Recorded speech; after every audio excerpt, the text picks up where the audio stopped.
પાટીદાર સમાજમાં ફરી એકવાર ઉઠી અનામતની માંગ. શિક્ષણ નોકરીમાં અનામત પછી હવે ચૂંટણીમાં પણ અનામતની માંગ ઉઠી છે.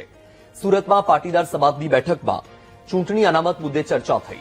શિક્ષણની જેમ ચૂંટણીમાં પણ અનામત મુદ્દે પાટીદાર સમાજ સક્રિય છે. સુરતમાં પાટીદાર નેતા અલ્પેશ કથિરિયાનું મોટું નિવેદન સામે આવ્યું છે. પાટીદાર સમાજની બેઠકમાં ચૂંટણીમાં પણ અનામતની અલ્પેશ કથિરિયાએ માંગ કરી. શિક્ષણની જેમ ચૂંટણીમાં અનામતની સરકારે રજૂઆત કરી હોવાની વાત કરી છે. સત્તા અને સિસ્ટમમાં આપણે ભાગીદાર બનવું પડશે. અભ્યાસમાં અનામત મુદ્દે લડત ચલાવી હવે ચૂંટણીમાં અનામત માટે લડવું પડશે. આ વાતનો ઉલ્લેખ અલ્પેશ કથિરિયાએ કર્યો છે. લડીગામ, કાળા તળાવ, વાંદડિયા અને ફૂલજર,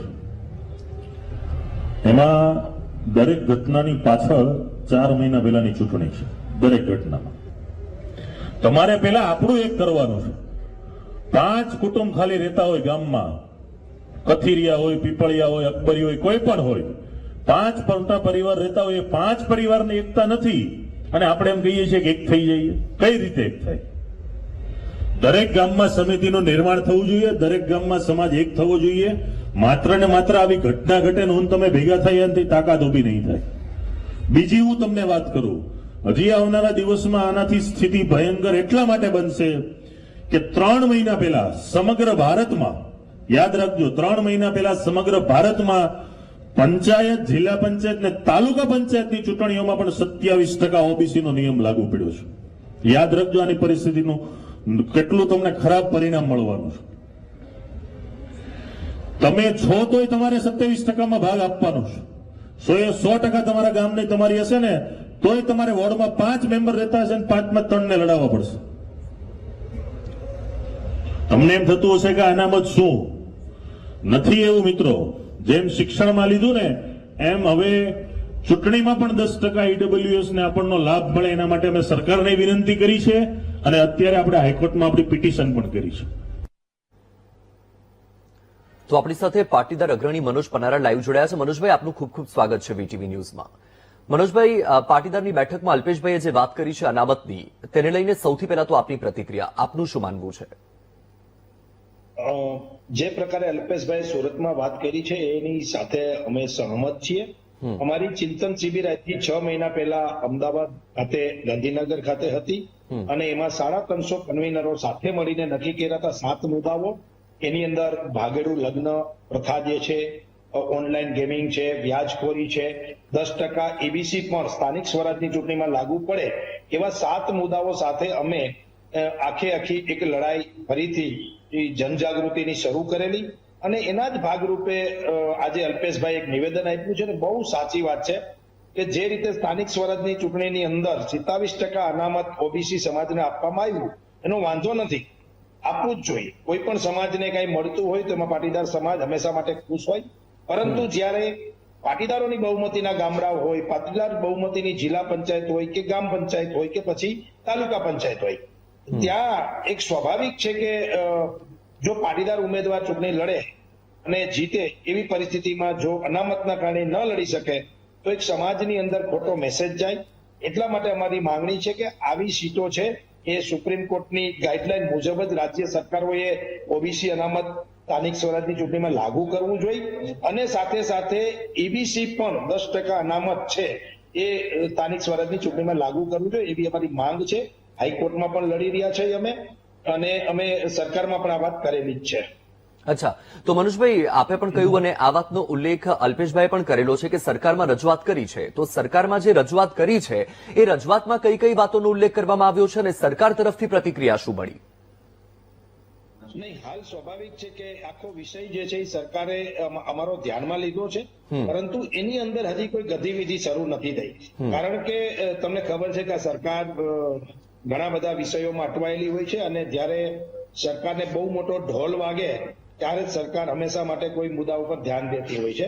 એટલે પ્રાથમિક અમારી પ્રાયોરિટી હતી કે 7 મુદ્દાઓ સમાજ વચ્ચે લઈને જવાના અને 7 મુદ્દાઓ સમાજની વચ્ચે મૂકવાના. જ્યાં પણ મોકો મળે, સ્નેહ મિલન હોય કે નાના મોટા બીજા સમાજના કાર્યક્રમો હોય, ત્યાં આ વિષય મૂકી અને સમાજને સમજાવવાનું કે આનાથી પાટીદાર સમાજને ખૂબ મોટું નુકસાન જઈ રહ્યું છે. એટલે સ્વાભાવિક છે કે દિનેશભાઈ બાંભણિયાએ હાઈકોર્ટમાં સુપ્રીમ કોર્ટની ગાઈડલાઈન મુજબ ગુજરાત રાજ્યની અંદર ઓબીસી સમાજની 27% અનામત જે છે એ સુપ્રીમ કોર્ટની ગાઈડલાઈન મુજબ રાજ્ય સરકાર લાગુ કરે એવી અમારી માંગણી છે. રાજ્ય સરકારની અનુકૂળતા મુજબ લાગુ નહીં થવી જોઈએ, સુપ્રીમ કોર્ટની ગાઈડલાઈન મુજબ થવી જોઈએ એવી અમારી વાત છે. સાથે સાથે અમારી એ પણ વાત છે કે 10% અનામત જે છે ઈબીસી ભાગીદારોને અને બિન અનામત વર્ગના લોકોને જે મળેલી છે એ પણ સ્થાનિક સ્વરાજની ચૂંટણીમાં લાગુ થવી જોઈએ. અને સરકાર જે છે એ હાલ આમાં કોઈ પ્રતિક્રિયા આપી નથી રહી અને સમાજ પણ હજી આ વિષયને લઈને જાગૃત નથી. જો અલ્પેશભાઈની વાત એ જ છે કે આવતા દિવસોમાં ખૂબ મોટી નુકસાની રાજકીય રીતે પાટીદારોને ભોગવવાનો વારો આવવાનો છે. કારણ કે હજી સ્થાનિક સ્વરાજની ચૂંટણી 2-4 મહિના પછી છે. પછી ખાસ કરીને પટેલોને ધ્યાનમાં આવશે, એમાંય સૌરાષ્ટ્રના પટેલોને ધ્યાનમાં આવશે કે ભાઈ આ તો અમારી સીટો કપાઈ ગઈ, શું કામ કપાણી? આટલા વર્ષોથી અમે લડતા હતા, અમે ચૂંટાતા હતા, એ પક્ષ કોઈ પણ હોય, પરંતુ એમના ધ્યાનમાં ઇલેક્શન પછી આ વિષયો આવશે. અને ખાસ ગ્રામ પંચાયતની ચૂંટણીઓ પછી તો ખૂબ મોટા પ્રમાણમાં આ વિષયો ધ્યાનમાં આવવાના છે. એટલા માટે હજી સમાજનો જે રણકાર હોવો જોઈએ, જે અનામત આંદોલનમાં શિક્ષણ અને નોકરીમાં જે રણકાર હતો, કારણ કે એની નુકસાની સમાજ ભોગવતો હતો, પરંતુ આ નુકસાનીની શરૂઆત હવે ધીરે ધીરે થવા જઈ રહી છે. એટલે આ બધી પરિસ્થિતિઓનું નિર્માણ થઈ રહ્યું છે અને સમાજ જ્યારે નુકસાન ભોગવશે ત્યારે સમાજ જાગશે અને અમારી વાત માનશે. ને અમારી વાત માનશે એટલે અમે વિશ્વાસ આપીએ છીએ સમાજને કે સરકારને પણ અમારી વાત માનવી પડશે. એ વાત ચોક્કસ છે. બિલકુલથી મનોજભાઈ, આપણે રણનીતિ અને અનામત બંનેની વાત કરીશું, પરંતુ તમે જે સુપ્રીમ કોર્ટની ગાઈડલાઈનની વાત કરી, હું ઈચ્છું છું કે તમે એક ગાઈડલાઈન પર થોડો પ્રકાશ પાડી દો, જેથી કરીને દર્શકો પણ આખી જે અનામતનું આ ગણિત છે એ સમજી શકે. મોટી વાત કરું તો હું જે સમજુ છું, સુપ્રીમ કોર્ટની ગાઈડલાઈન એ પ્રમાણે છે કે દરેક રાજ્યની અંદર 27% સ્થાનિક સ્વરાજની ચૂંટણીની અંદર અત્યાર સુધી 10% લાગતી હતી. ઓબીસી અનામત હતી પણ એ 10% હતી. શિક્ષણમાં અને નોકરીમાં 27% હતી. એની જગ્યાએ ઓબીસી સમાજની માંગણી એવી હતી કે 27% સ્થાનિક સ્વરાજની ચૂંટણીમાં પણ લાગવી જોઈએ. સમજો તમે, 10% માંથી 27% સ્થાનિક સ્વરાજની ચૂંટણીઓમાં પણ લાગુ થવી જોઈએ એવી માંગણી હતી. અને એ માંગણી સુપ્રીમ કોર્ટમાં ચાલી જતા સુપ્રીમ કોર્ટે એ હા પાડેલી કે ઓકે એ 27% આપવી જોઈએ. પણ એનું એક પદ્ધતિ એવી હતી, શોર્ટકટ કહું તો, કે જ્યાં ઓબીસી સમાજ બહુમતીમાં છે, જ્યાં ઓબીસી સમાજના બ્લોક છે, વિસ્તાર છે, ત્યાં જ આ પ્રકારની અનામત વ્યવસ્થા લાગુ કરવી જોઈએ, નહીં કે આખા ગુજરાતમાં રોટેશન પ્રમાણે. એટલે રોટેશન પ્રમાણે આવશે તો ખૂબ મોટા પ્રમાણમાં સૌથી વધારે જો કોઈ નુકસાની હોય પોલિટિકલી કોઈ પાટીદાર સમાજને છે. એટલે બ્લોકવાઇઝની જગ્યાએ બ્લોકવાઇઝ લાગુ કરે અને રોટેશનની જગ્યાએ જ્યાં એમની વસ્તી છે ત્યાં લાગુ કરે. અને ઈબીસી જે છે આર્થિક અનામત એ પણ 10% જો લાગુ થાય તો મને લાગે છે બધું ઇક્વલ થઈ જાય અને સ્મૂથતાથી બધાને રાજનીતિમાં દરેક સમાજને પોતાનું પ્રતિનિધિત્વ મળે અને દરેક સમાજ પોતાની રાજનીતિ પણ કરી શકે. જી બિલકુલ મનોજભાઈ, આપ વીટીવી સાથે જોડાયા, આપનો ખૂબ ખૂબ આભાર. તો સુરતમાં પાટીદાર સમાજની બેઠક મળી હતી અને આ જે બેઠક હતી એમાં અલ્પેશ કથિરિયાનું એક નિવેદન કે જે અત્યારે ખૂબ જ ચર્ચામાં છે. ફરીથી પાટીદાર સમાજમાંથી અનામતની માંગ ઉઠી છે. શિક્ષણ નોકરીમાં અનામત પછી હવે ચૂંટણીમાં પણ અનામતની માંગ ઉઠી છે. સુરતમાં પાટીદાર સમાજની બેઠક હતી અને આ બેઠકમાં ચૂંટણી અનામત મુદ્દે ચર્ચા થઈ. શિક્ષણની જેમ ચૂંટણીમાં પણ અનામત મુદ્દે પાટીદાર સમાજ સક્રિય છે. અલ્પેશ કથિરિયાએ આ નિવેદન આપ્યું હતું.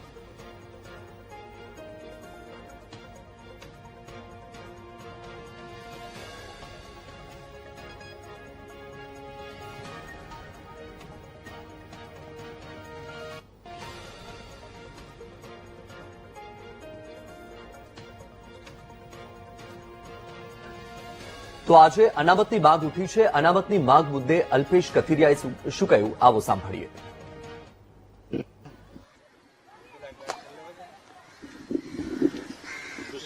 27% ઓબીસી હોય, એસસી સમાજની 14% હોય, એસટી સમાજની 7% હોય અને ઈડબ્લ્યુએસ ને પણ 10%નો લાભ મળ્યો છે. તો જેમ શિક્ષણમાં જે રીતે 10%નો લાભ મળ્યો છે એ રીતે ચૂંટણીમાં પણ ઈડબ્લ્યુએસ સમાજ જે કોઈ પણ હોય દરેક સમાજને ઈડબ્લ્યુએસ નો લાભ મળવો જોઈએ. દિનેશભાઈ બાંભણિયા સહિતના જે સમગ્ર અમારી યુવાની ટીમ છે લડાઈ લડી છે. સરકારને પણ રજૂઆત કરી છે. દિનેશભાઈ એના નામથી નામદાર ગુજરાત હાઈકોર્ટમાં પિટિશન પણ દાખલ કરી છે અને કાયદાકીય મોરચે પણ અમે આ પ્રયત્નને સાકાર થાય અને જે લાભ ખરેખર મળવો જોઈએ એ લાભ દરેક લોકોને મળે સમન્યાયના સિદ્ધાંત હેઠળ એ માટેનો અમારો પ્રયત્ન. એમાં તંત્ર છે, ચૂંટણી પંચ છે, પોતાની રીતે કાર્ય કરતું હોય છે. ઇલેક્શન પહેલા લાગુ થાય એ માટેના સક્ષમ અને સનિષ્ઠ પ્રયત્નો અમે કરતા રહીશું. આપના કઈ રીતના છેલ્લે સુધીના પ્રયત્ન રહેશે? છેલ્લે સુધીના પ્રયત્નોમાં જે રજૂઆતો છે એના માધ્યમથી કર્યું છે. હાલ કોર્ટના પિટિશન પણ કરી છે, તો જોઈએ કોર્ટમાં ચૂંટણી પંચ અને જે તે તંત્રના શું એફિડેવિટો આવે છે અને એના ઉપર કોર્ટનો શું રૂખ જોવા મળે છે. તો આપણી સાથે ફોનલાઈન પર પાટીદાર અગ્રણી વરુણ પટેલ જોડાયા છે. વરુણભાઈ, સ્વાગત છે આપનું વીટીવી ન્યૂઝમાં. વરુણભાઈ, અલ્પેશ કથિરિયાનું જે નિવેદન છે અનામતની માંગને લઈને, સૌથી પહેલા તો આપની પ્રતિક્રિયા. જો આજથી 6-1 મહિના પહેલા જયારે પાટીદાર આંદોલનકારીઓની ચિંતન શિબિર નું આયોજન થયું હતું, ત્યારે ભાગેડુ લગ્ન પ્રથા, સટ્ટાખોરી, વ્યાજખોરી સાથે સાથે સૌથી જે મહત્વનો મુદ્દાની જે માંગણી હતી કે સ્થાનિક સ્વરાજની ચૂંટણીમાં જેવી રીતે ઓબીસી અનામત લાગુ કરવામાં આવી છે અણઘડ રીતે, સુપ્રીમ કોર્ટના જજમેન્ટ પ્રમાણે નહીં પણ રાજકીય અને સામાજિક પ્રેશરથી સુપ્રીમ કોર્ટના જજમેન્ટથી વિપરીત રીતે ઓબીસી અનામત લાગુ કરી દેવામાં આવી છે ઝવેરી કમિશન દ્વારા. એની સામે બિન અનામત વર્ગના લોકોનું પણ રાજકીય પ્રતિનિધિત્વ જળવાઈ લે, એમને પણ રાજકીય ન્યાય મળે, એના માટે થઈ અને 10% આર્થિક ધોરણે અનામત સ્થાનિક સ્વરાજની ચૂંટણીમાં પણ લાગુ કરવામાં આવે, એ મુખ્ય માંગણી સરકાર સમક્ષ મૂકવામાં આવેલી છે. અને એ પછી નિર્ણય લેવામાં આવ્યો હતો કે ગામે ગામે, તાલુકે તાલુકે આનો જનજાગૃતિ અભિયાન કરવું. અને દરેક જનજાગૃતિ અભિયાનમાં આ વાત કરી છે. જનજાગૃતિ અભિયાનના ભાગરૂપે મિત્ર અલ્પેશ કથેરિયાએ ફરી એકવાર આ માંગ સુરતમાં કરી છે.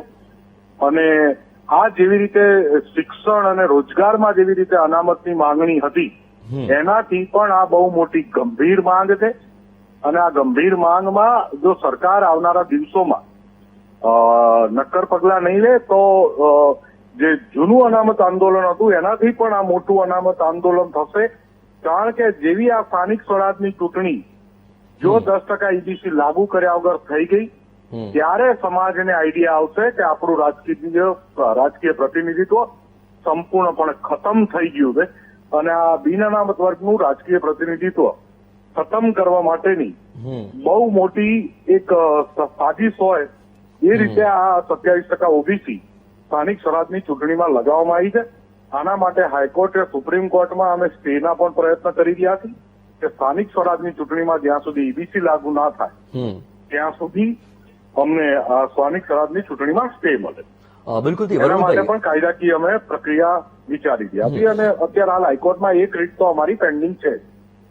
જી વરુણભાઈ, અગાઉ પણ જયારે આ પ્રકારે અનામત આંદોલન થયું હતું ત્યારે એ અનામત આંદોલને પોતાનામાં જ એક ખૂબ જ મોટી છાપ છોડી છે અને એમાં પાટીદારોનો ખૂબ મોટો ફાળો રહ્યો છે. અત્યારે તમે પણ કહી રહ્યા છો કે જે રીતે આ માંગ કરવામાં આવી છે એ માંગ જો નહીં સ્વીકારાય તો એ આંદોલન કરતા પણ મોટું આંદોલન કરવામાં આવશે. કે એટલે એક રીતે તો એ વાત સ્પષ્ટ થઈ ગઈ છે કે અલ્પેશભાઈના નિવેદન સાથે તમારું પણ સમર્થન છે. નહીં, આ નિવેદન ઓલરેડી 6 મહિના પહેલા સરકાર સમક્ષ માંગણી મૂકવામાં આવી છે. જયારે 8 માંગણી સાથે સરકારને જે આવેદનપત્ર આપવામાં આવ્યું છે પાટીદાર ચિંતન શિબિરમાં, એમાંની એક મુખ્ય માંગણી છે. અલ્પેશભાઈએ ફરીથી એકવાર આ માંગણી સમાજના પ્લેટફોર્મથી સરકાર દ્વારા સરકાર સુધી પહોંચે એવી રીતે દોહરાઈ છે.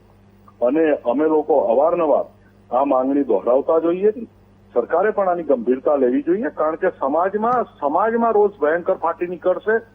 આ વખતની સ્થાનિક સ્વરાજની ચૂંટણી જયારે પતશે, જો ઈબીસી અનામત લાગુ થયા વગર, તો સમાજને ખબર પડશે કે સમાજનું રાજકીય અસ્તિત્વ ખતમ થઈ ગયું છે સંપૂર્ણપણે.